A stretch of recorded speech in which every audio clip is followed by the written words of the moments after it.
welcome back to Dots, Lines, and Destinations, episode 350. Now we gotta do it again. I couldn't even explain what we were doing. Yeah.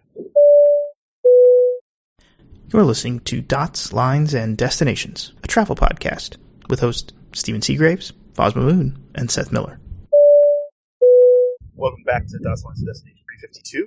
I'm here with Seth Miller, our friend Steve, and Michael Bion. And we're in Sonoma. Yeah, took the show on the road. Sonoma County. Yeah. Took the show on the skies. We're in Russian. We took the road on the air. Yeah, it's Russian River Brewing is where we're at. We are. We're drinking beers. Yep. Seth, you've got a Pilsner. Steve, Michael, you've got Pliny the Elder. Correct. Classic. Correct. And I've got a, I don't even remember what I got, but it's good. It's a lager. It's a Hellas lager. Yeah. Can we just pause? This place is massive. It is huge. When we were driving down the street on the way here, We saw that giant like, tank. that's not it, is it? And I'm like, no. Did you see the giant tank from the road? Yeah. Yeah, I was like, oh, that's a brewery. I hope, because if not, something else is going on Well, here. we were like, This is wait, a full-blown complex. it's here. huge. Like, there's buildings over here. Yeah. So it's the airport location. Yep. Not the downtown. 5 I know minutes. for you non-Californians, non-Sonoma County folk, space and land is a little bit, a little bit different for you. But there's farmlands and fields out here to the eyes, as far as eyes can see. We've already had wine today. Yep. And we're ending the day. We were hoping to have some food, Yeah, it turns out they don't serve food outside, which I don't and understand. it's really loud inside, so we couldn't really record an episode in there. And I don't really feel like being inside yet. Yeah, it's You a know? nice sunny day. Yeah. I'm getting a suntan, the rest of you guys are under shade, so Yeah. whatever. But we're here. We're here in California. Post Dork-Fest, Dork-Fest. We were at Dork-Fest or New York City Plain NYC Spot, Spot. LAX. Yeah. It was fun. Good time. Yeah. Like 300 people. It was big. It was the park outside, so that's a couple hours basically at the park outside at the In-N-Out on Sepulveda outside of LAX. Wawa, the local airport authority, helped support it this year. There were a lot of prizes from some of the local airlines and such. It was a good time, but something like 260 raffle tickets handed out. So we're estimating about 300 people total. Yeah. Were there throughout the day. It was crazy good times. It was great to see everybody again. Right. This was weird. Yeah. It was weird, but the good sort of weird. This was sort of the first time. I'm coming off a trip to Germany last week. I flew from Germany straight to LA for this, so this is the first time I've seen a lot of people. Yeah. Right, I had first time meeting colleagues in Europe again. First time now doing with a bunch of folks in the US. It's still hard to recognize everybody with masks on, but getting better at that. And it was really nice to actually get to finally interact with people again. In some ways, It felt like a little bit of normalcy. To yeah. me. Even though everybody was wearing a mask. Even though everybody was wearing masks, but everyone was when the planes went over, when the A380 went over, Everything stopped. Everything stopped. Everyone was in the plane. It was like old times. We can't get on these planes. Yeah, we can't get in on. We can't get on any of it. But it was fun. You can go to look at Dubai it. now. Yes, You're all vaccinated. Anyone vaccinated is allowed entry to Dubai. That's easy. but I think it added a little spark, seeing Japan Airlines, seeing Aeroflot, seeing Philippine Airlines come in. And even we went to Green Barbecue together last night, and that was a touch of a little bit of normalcy for me. Outdoor Korean barbecue, little issue with the grilling still, but correct. We had some technical challenges, but other than that, it really was dinner with friends. Why do you travel? Work, sure, but because I don't live in the same town as all my friends. So I used to joke years ago, you go to Hong Kong for dinner because that's where your friends could, everybody would show up, and that was an easy place for everybody. It seems silly to say now, we just all go to Hong Kong instead of picking a place nearby. Yeah. But in some ways it's true. That was the easy way to get the friends together. And yesterday in LA, there was some of that. Yeah, it definitely felt that way. Steve, did you have a favorite arrival yesterday? One that you were like, oh, that was cool. So it was cool to see an A380. I know, it was a little weird, right? Because it was the only A380 there. It's the one Emirates flight a day. Yeah. Whereas LAX used to have Air France, British Airways, all the Asian carriers all brought the it in. Asiana, Korean. Yeah. No, that was also an A380 just based on its size, how slow it is when they're landing, flying sort of low and slow coming in. You kind of have to wonder how it's still in the air. So we saw him making his downwind. Yeah. And he was at still 8,000 feet at that point. And we were looking up at him and we were like, that guy's tiny. He's small. Yeah. Doesn't look big. And I know what an A380 looks like, but at 8,000 feet, you're like, well, that's not a very big plane. Yeah. And he comes in, and he comes over the 7-Eleven that's there now, and we're like, he's lumbering. It's just low and slow, baby. Yeah. Those are big planes. Yeah, so that was fun. I enjoyed seeing all of the Asian carriers there. There was Japan Airlines, Korean, three Asiana, but 3 Japan Airlines flights. A couple ANAs. China Airlines and Air China. Yeah, there was a lot, and I know a lot of it's cargo, but it's fun to see some of that stuff that I haven't seen in a long time. Yeah. It was refreshing. So. I have a question for you guys. So I know that you're in kind of what I would... So I'm based in SFO. as is Steve. You guys, Seth, Steven, are coming from smaller airports, or even Seth, is like connecting to a somewhat smaller airport. Do you not see these international tails at your locations? Is this like a new phenomenon for you? Boston has a surprisingly, historically, like in the last 5 years, like 2014 to 2019 or whatever, had a surprisingly good growth of international traffic, and still has some of that happening. Pease Air Force Base, which is Pease Airport / the Air Force Base literally down the street from me. No, we have nothing. We have cargo carriers, and we have the occasional military charter. So I can see a lot of Eastern 767s, and I see some Atlas has some passenger planes they bring in, or national maybe. Yeah. But no, I don't see any planes where I live. I see them up at 40,000 feet if the skies are clear. But I live in flyover country, out on the East Coast. So what international service is still Boston?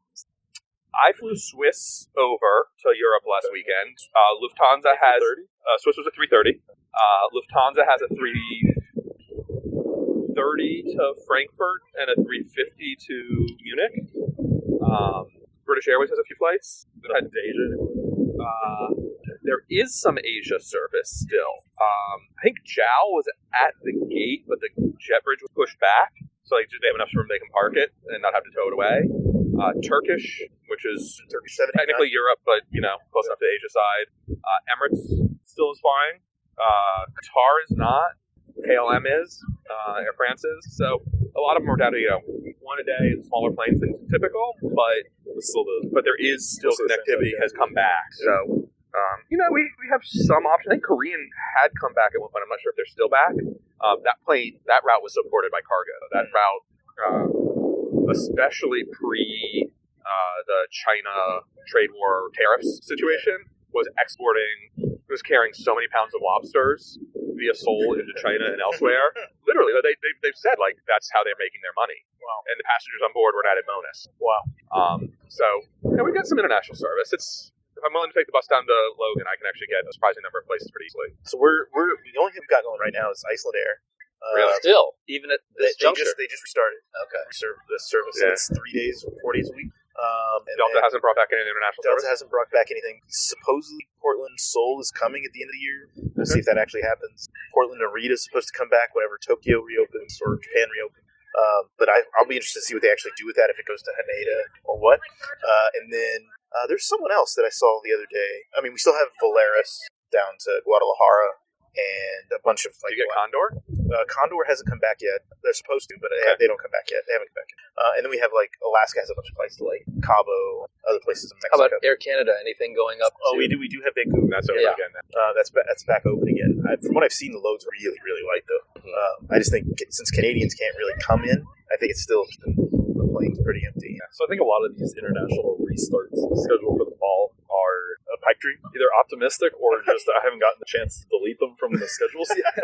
Well, I mean, it's funny you say that. A lot of the schedules are soft until 6 weeks out, right? It's hopeful, and they'll sell you all the seats they can because no one's buying them anyways, because passengers mostly recognize that it's soft until 6 weeks out, and then somewhere between 4, 6, 8 weeks out, the airlines are like, yeah, this ain't happening, and they start shredding the schedule. I mean, I just got Boston to London on Thanksgiving Sunday. American Airlines cut that flight. Wow. And won't rebook me on the nonstop on British Airways because I'm on a Web Saver Award, which how the fuck was I supposed to know? Damn it, that's our one.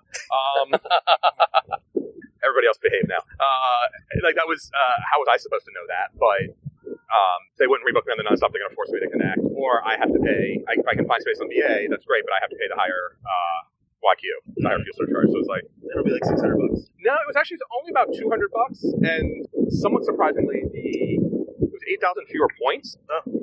So that's not a good price per cents per point value at all. 8,000 points for $200 is a terrible deal. Yeah.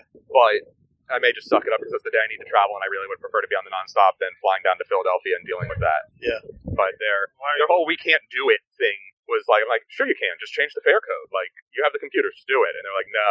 So okay, so you don't want to is fine, but don't tell me you can't. What's in London on? World Aviation Festival is the week after Thanksgiving. So it's another work conference that I'm going to head over for. Are you heading over directly from Dubai, or are you going to go back to the U.S.? No, I'll come back to the U.S. I've got Thanksgiving at home with family. My parents are actually going to come and visit. So When's Dubai? It's mid-November, I think. What are you doing there?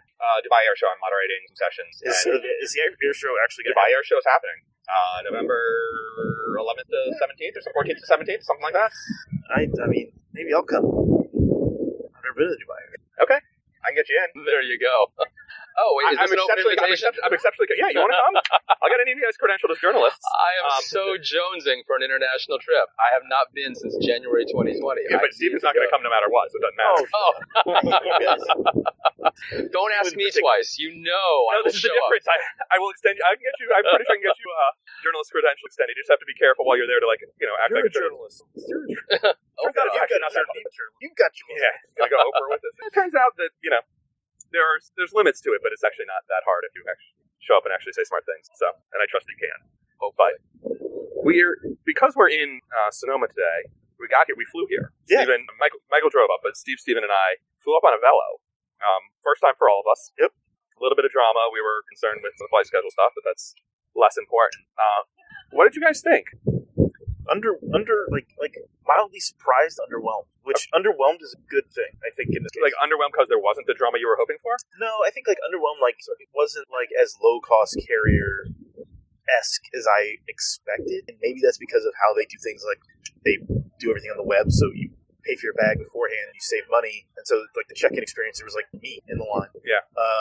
And then Steve walked up and said, "Can you print my boarding pass?" She's really nice. I was like, "Yeah, sure." And not oh, that'll be $5. I kind of had that expectation. Yeah. So there was no Spirit Airlines. You want to get your boarding pass at the airport, you got to pay a $5 fee. No, they didn't have any of that. No, I felt like I was robbing them. I paid $29. I got an entire row to myself. I got a free snack, and I got a super excited ticketing aid. My boarding pass. She was excited that I was robbing her airline. That's kind of how I felt. It's true. Yeah, it's true. No, I would echo those sentiments, right? The snack, I probably should have paid more attention. I wasn't expecting that. It was a little water bottle and some shortbread. Yep.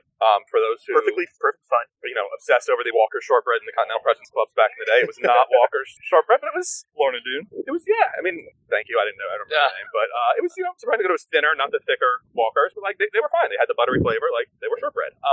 It was everything about 189 seats on a 738 is about as many as you can do without making it truly brutal. There was some extra legroom seats on the right side of the DEF side, only in the front rows, the front of the exit rows. I did notice that when we were getting on the plane, I was like, "Oh, these rows are offset from each other. This is weird." But that's how they do it, though, right? The front row on the ABC side, there's no wall there, so you play footsie with the flight attendants. You want that extra legroom in the exit row. The other exit rows are normal, but we were supposed to be 27, 28, and 29F. Someone was in 28F, which was my seat when I finally got on board at the end. And so I had the A seat instead. But all three of us had our own row, right? Yep. It was my knees weren't hitting the seat in front of me, which I started expecting. Yeah. So let's talk about the loads too. So we were flying Burbank to Sonoma or Santa Rosa. Yeah. On a Sunday morning. So you would think very much a reverse of where most of the people are going. And I don't know, 75-ish%? No? 60%? 50 to 60. Yeah, I thought it was a pretty solid. They had some empty rows behind us. But in front of us, it was good. I think it was 60%. If you think about it, everyone in front of us likely paid for their seat assignment. True. So those are customers. It's auto assigned. Yeah. Sure. Yeah. But who are these people? Because you guys would fly from Dorkfest to Santa Rosa just for the hell of it. But who's going between LA and Sonoma County, which for those of you who are listening who may not know, this is about an hour, 90 minutes north of San Francisco proper. So if anybody's familiar with Ryanair, this is like the nerve that Ryanair calls Bouvet Paris, right? This is not an easy airport for Bay Area folks. So what's the market? Who is this? So I had three ladies sitting in front of me. There were moms of students from, I'm guessing, USC that live up in Sonoma County. So they hate traveling down to SFO or Oakland and love the convenience Burbank.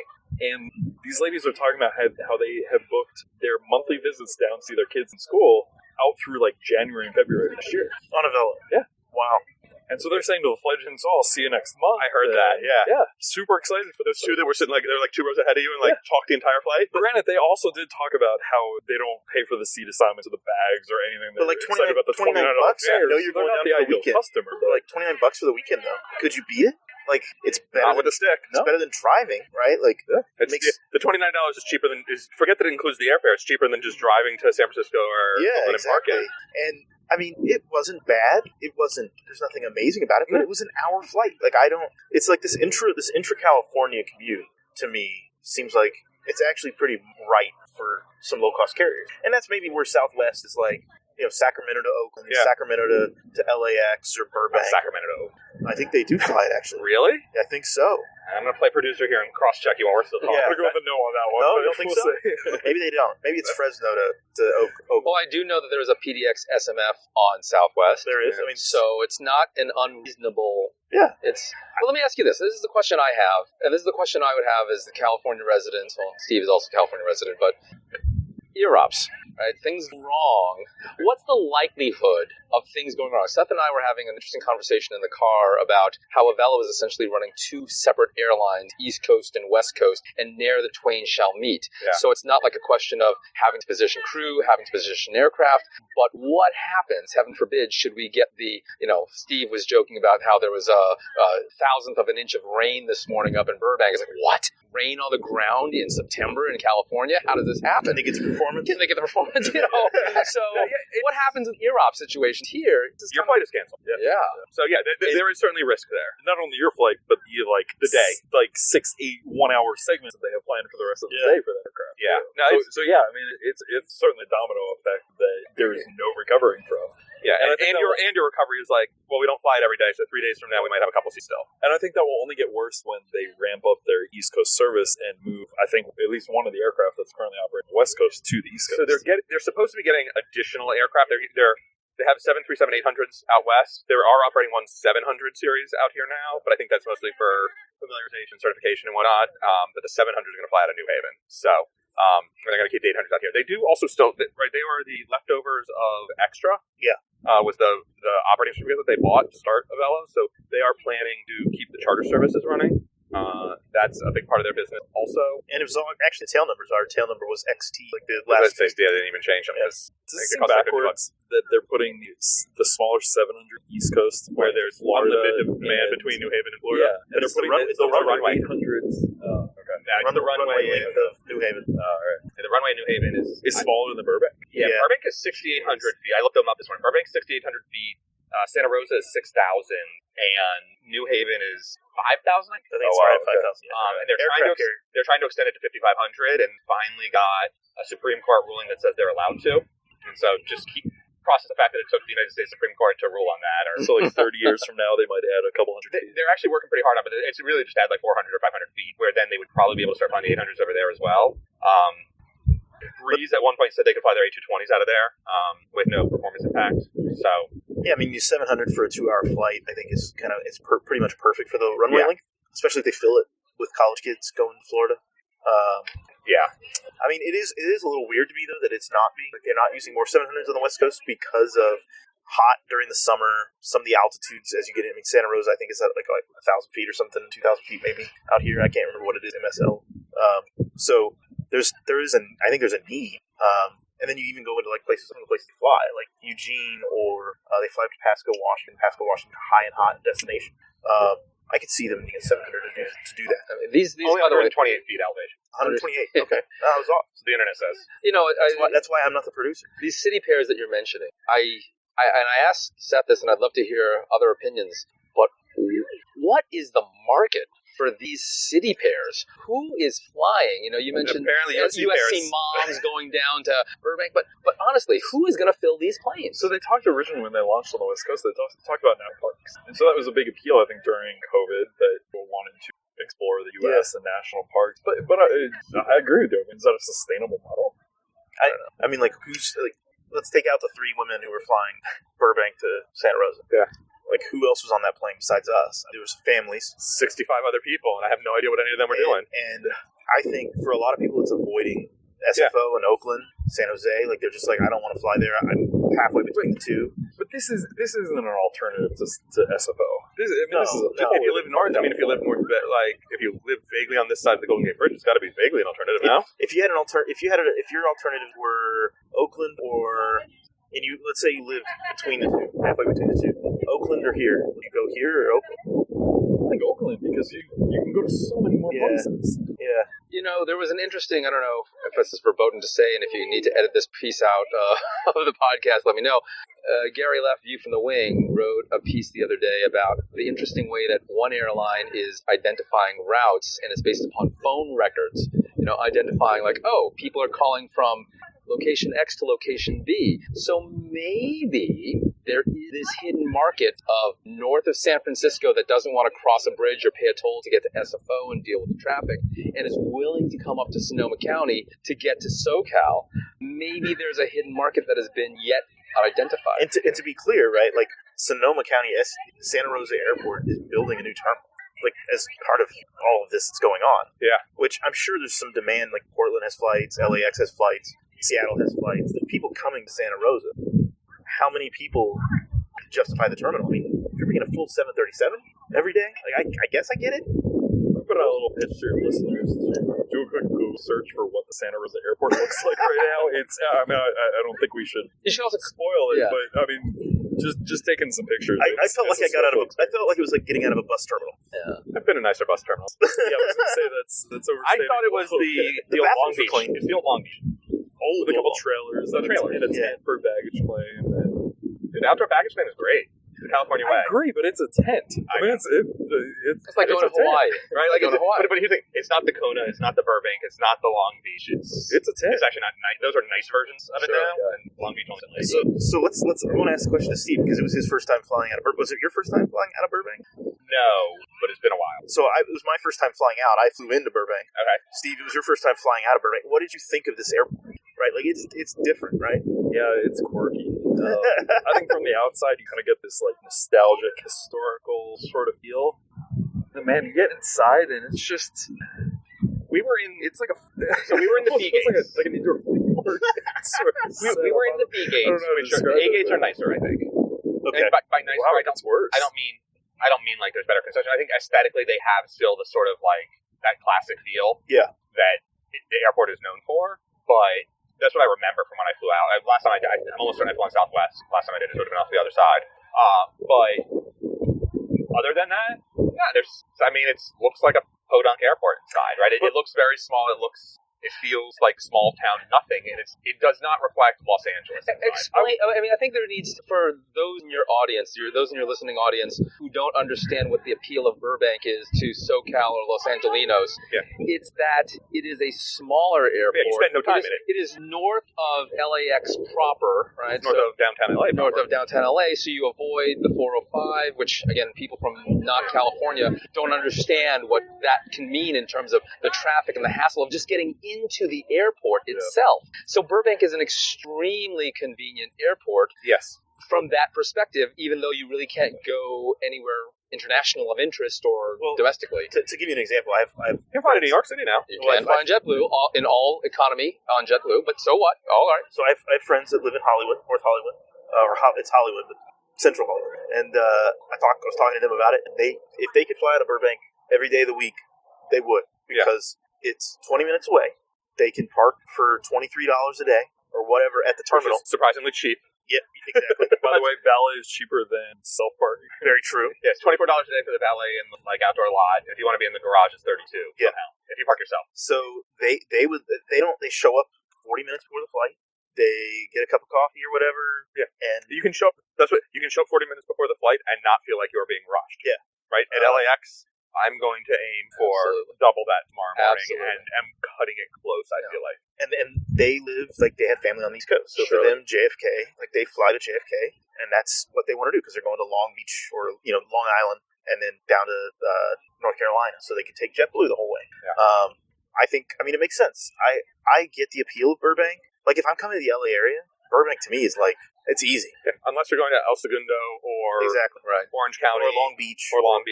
And if I'm flying to Orange County or Long Beach, just go to the airport. Orange County or Long Beach. Yeah. Except those mean connections from the East Coast. Can I ask a question, though? So generally. Let's talk about Long Beach. Or from Boston. Sorry. Let's talk about Long Beach. Yeah. So we were talking about how JetBlue's kind of given up Long Beach. Was that part of the agreement with them going to their partnership with the AA? No. The partnership with AA is technically only in Boston and JFK, or in Boston and New York City. Includes LaGuardia and Newark. But the giving up on Long Beach is because the Long Beach government and the city that basically manages the airport and has it is one of a few airports in the country that has specific noise restrictions. Yeah. And the way they're calculated is like it's based there's a limited number of daily flights based on the plane. Each type of plane makes X amount of noise, and they add it all up, and it has to come in under a certain level. Gotcha. And newer planes are much quieter, and so like when they switch from old 737 classics to the 700, 800, 900s or the 320s, and now the Neos, like. And the Embraers, the E190s and whatnot, they were, in theory, should have been able to get more slots out of the airport. And they got a couple extra, and they got allocated to various airlines. And then on top of that, they built a new terminal. It was actually great, but JetBlue also wants to run international service out of LA. And the city and or various people around the city basically made the claim that if you have international flights, they're going to be louder than the domestic flights we already have, putting aside that it's the same airplane. Physically not possible. And effectively scuttled the plan to get a CBP facility installed, or FIS facility, or the immigration inspections, whatever. And once that happened, JetBlue was like, well, then we can't really do business here anymore. And it happened to coincide with COVID, where everybody else pulled back at LAX, and they were able to grab some additional gate space and some access to sort of run operations there. Are they in an international? Are they in an area of LAX where they can do international arrivals? Where they do it to I think they're in 5.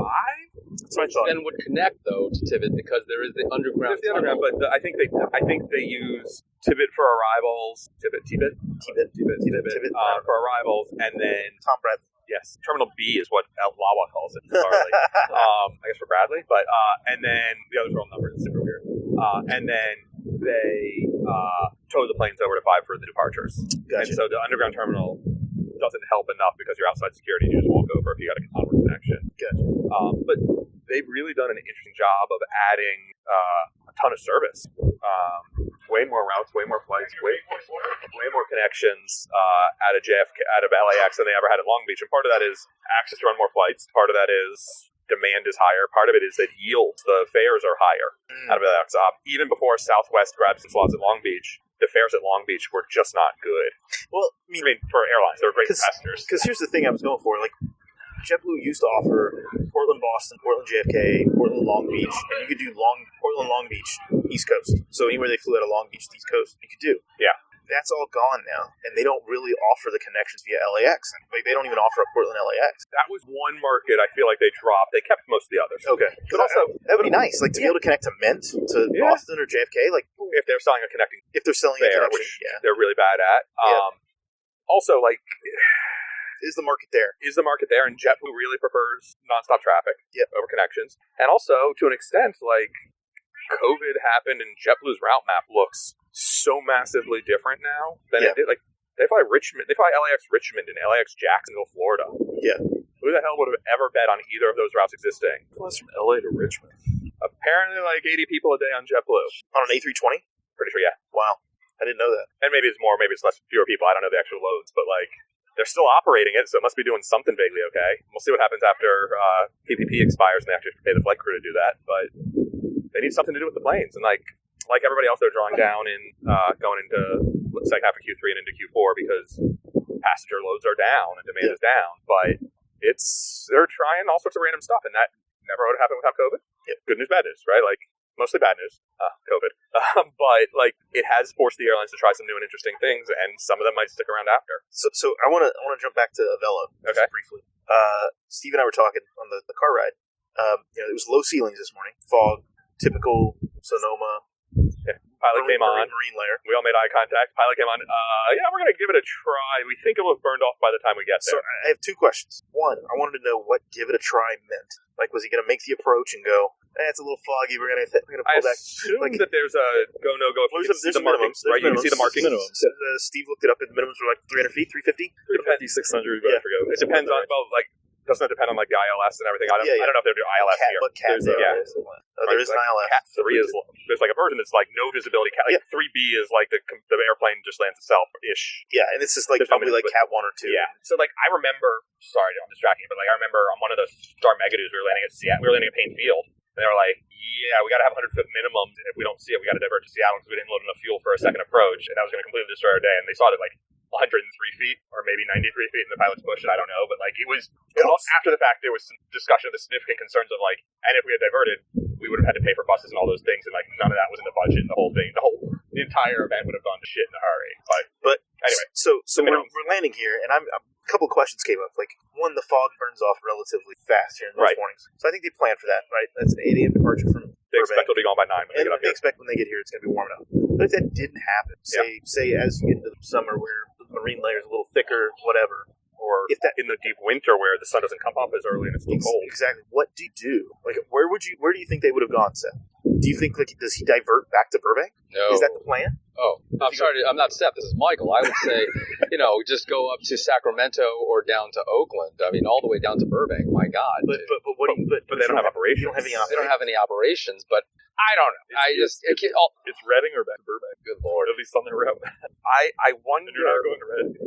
So I'm pretty. I don't know if they refuel.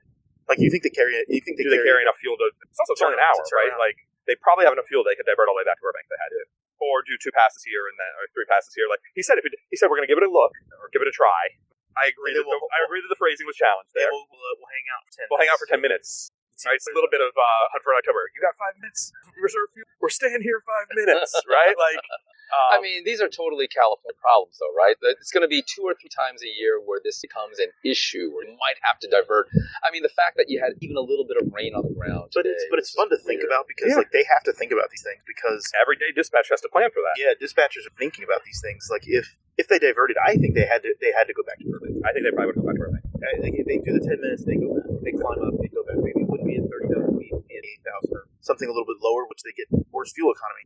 But because they don't have a flight plan back to Burbank, they're trying to figure it out on the fly as they get back up. They're screwing up. Don't you just push the button and say, "Hey, ATC, we're going back," and give us a flight plan? I don't think that's that easy. There's got to be enough room. I actually think it may screw up. I mean, they may send them out over the bay, like back out, because they've got to get them back down south. They've got to sequence with traffic. Yeah, it's an interesting problem. Yeah. Hey, listen. I mean, that's part of this airline dispatch, though, right? Yeah. I mean, so they also block it at like 1 hour and 35 minutes for a flight that will never take more than 1 hour and 10 minutes. Yeah. And departing and arriving at an airport where taxi time is 5 maybe minutes. 3 minutes.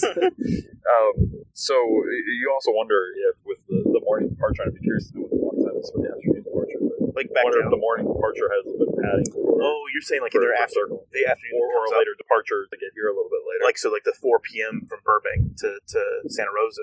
Yeah, you think maybe it's blocked a little shorter? Wait, my mind is being blown. You're telling me there are 2 operations today? Yeah, today is 1 daily. So Mondays and Fridays are going to have double daily going forward. So the flight that arrived at 8 a.m. and 4 p.m. What is this market? Who are these people? From Santa Rosa to Las Vegas, and it comes back to Santa Rosa and then back to Burbank. Michael's Apparently, there's a market for Santa Rosa Vegas. I'd like to pretend that it was the wine tasting that did it to him, but it's actually talking about Avella's route map. Yeah. It could be the wine too fair. We heard him. So let's talk about plane spotting. I love the In-N-Out location. I love the park. Okay, down, in and out, easy peasy. One.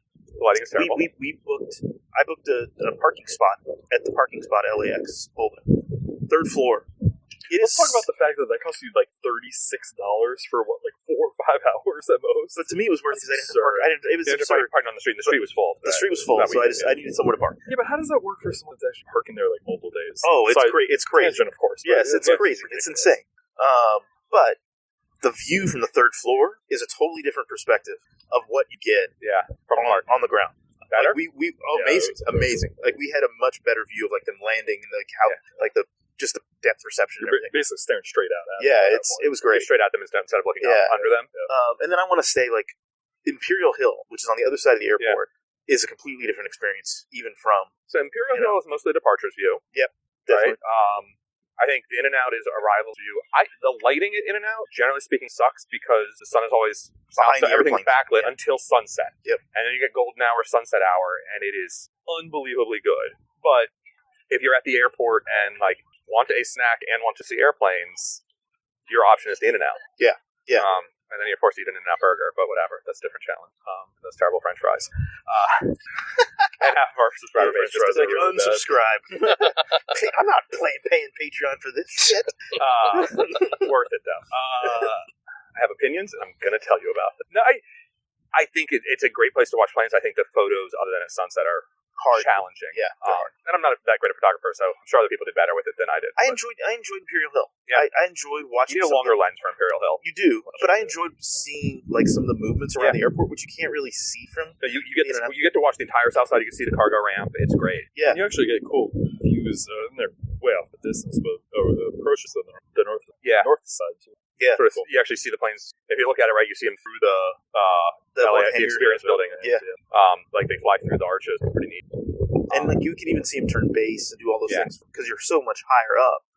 So I enjoyed that. I think Spot LAX, great. It's a great event. We got a Cranky Flyer and New York City Aviation it was a great event. I love that they've combined their resources for that because they didn't always, and it's nice to have both. Just share the date and everybody. It improves the crowd. And it was good to see people, and we had some subscribers and stuff come out and say hello, which was great. And so I mean, anything else you want to talk about? Anything you guys want to? I have to give a shout out to the Flight Radar 24 AV Talk podcast. Oh yeah. At one point we decided that we were going to record their podcast and they were going to record ours. So I'm apparently supposed to call this Av Talk. That's a bad idea. It's terrible. Yeah, no, it wasn't a good idea. But this is what happens when you're at Korean barbecue after Dork-Fest and have a pitcher of beer. So to Ian and Jason, thank you. Thank you for half a meal last night. Yeah. And we will not, in fact, call this Av Talk. That was a terrible idea, and we should never discuss it again. Yeah. No, we did. We had a couple listener questions come in, but I think we should save those for next episode when I can remember what they are and actually properly research them. Yeah, totally. But thanks to Steve and Michael for joining us. Thank you for having me. I think someone called it shooting the shit is what we do on the show. Pretty much. So, someone described to me as like, you sound like a couple guys like sitting around drinking beers and talking about airplanes. And the reality is we were in fact this afternoon doing exactly 4 guys sitting around drinking beers and talking about airplanes. After having a wine tasting. So we're 3 sheets. I'm like a sheet and a half. I'm no sheets. I'm officially driving. As am I. If the California High Patrol is listening, both Michael and Steve had no sheets involved. Correct. But thanks for listening, Patreon subscribers. Thanks again for your support, and you can find us on Twitter at @dotslines or .smoreline.com. Next time, happy travels. Take care. Bye. Have a good one.